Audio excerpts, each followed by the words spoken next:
And hi everyone, this is Eric, and today I'm going to talk about the chapter 10.4, the physical delivery in delivering a speech.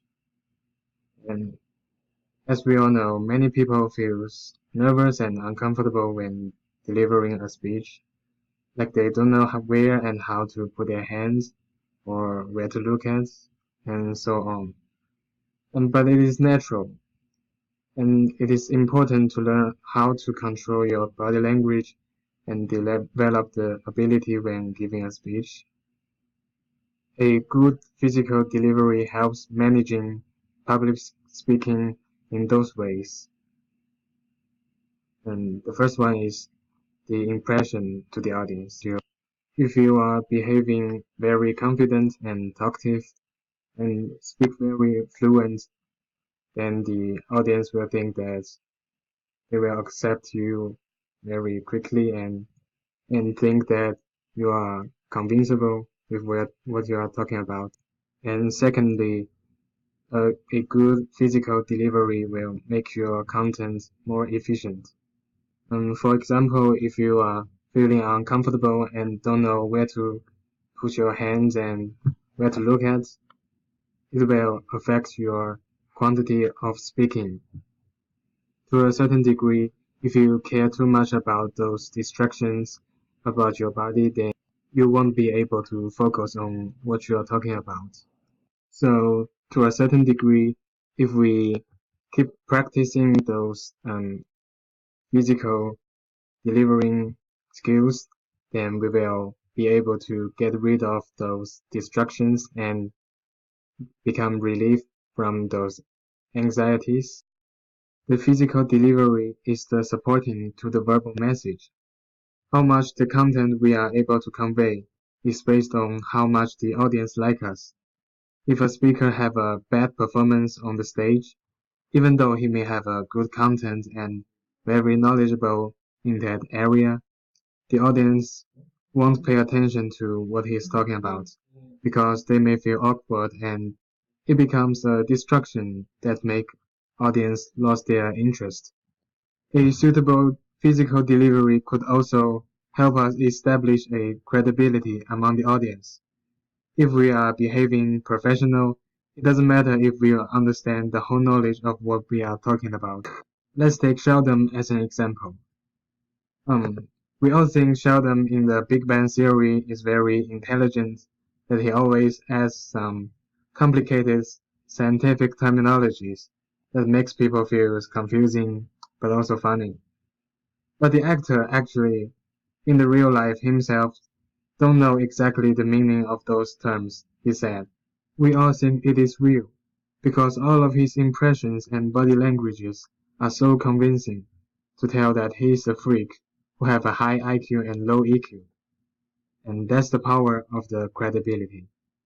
After talking about why it is important to do so, now I am going to introduce you the methods of establishing a effective physical delivery. The physical delivery and the face.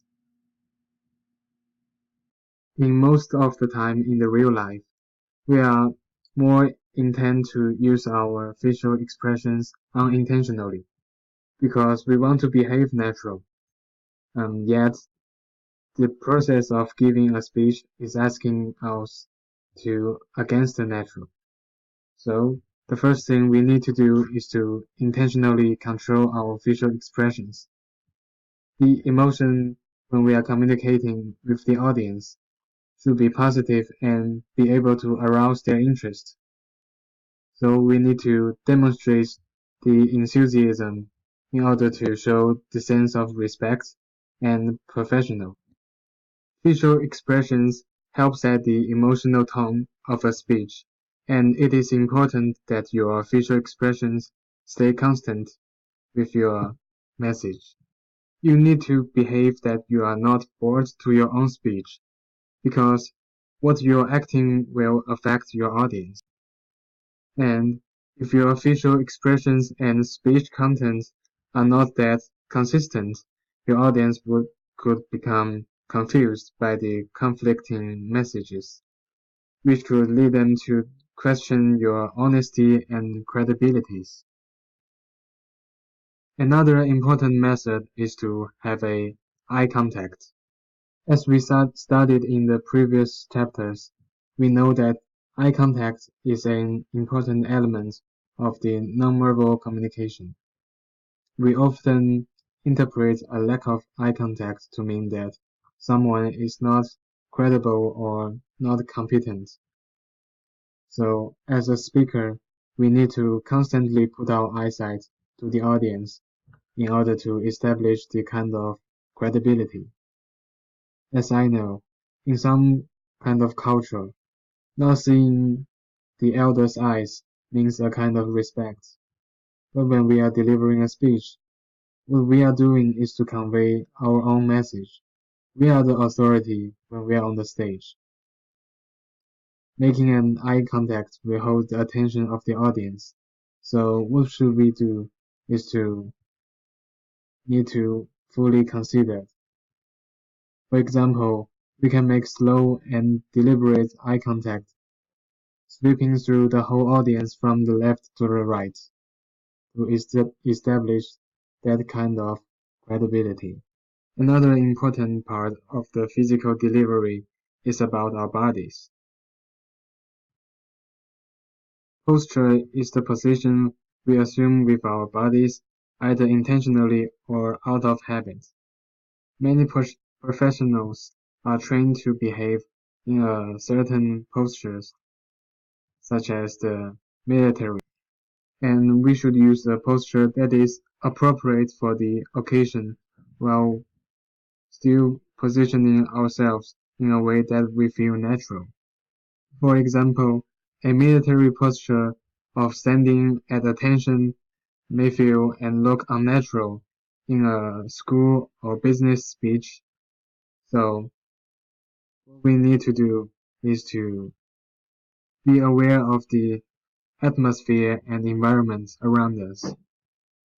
In most speaking situations, it is best to keep our heads up and facing our audience. Gestures. Gestures are the movements of the arms and hands, and it seems like we all use our hand gestures while we are speaking since we are young age.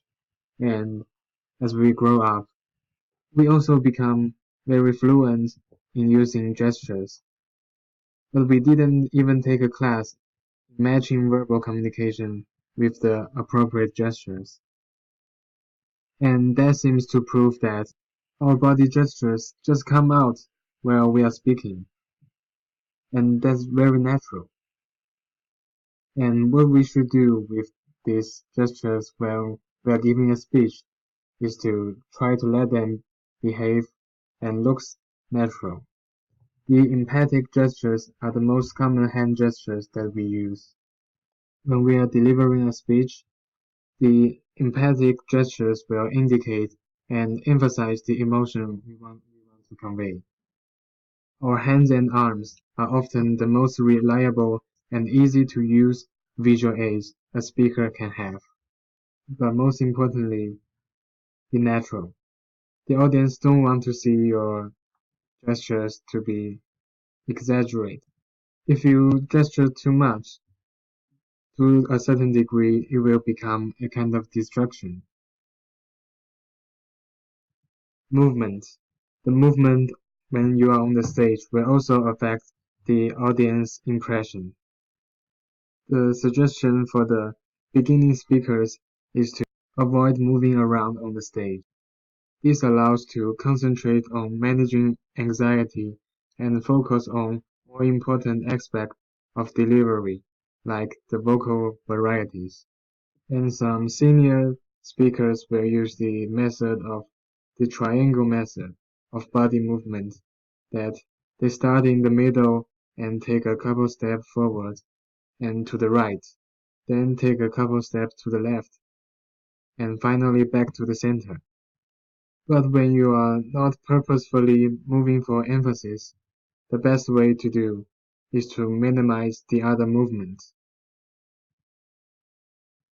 Visual aids and delivery. Visual aids plays an important role in conveying supporting materials to your audience. For example, when I was in the high school, I would pay more attention to those teachers who have a PowerPoint presentation and videos rather than just saying and teaching those things in the textbook. And when we are delivering a speech, do not simply read from your visual aid. And people may make judgments about our personality, competence, and credibility based on how we look. So we need to dress professionally in order to show them we are fully prepared.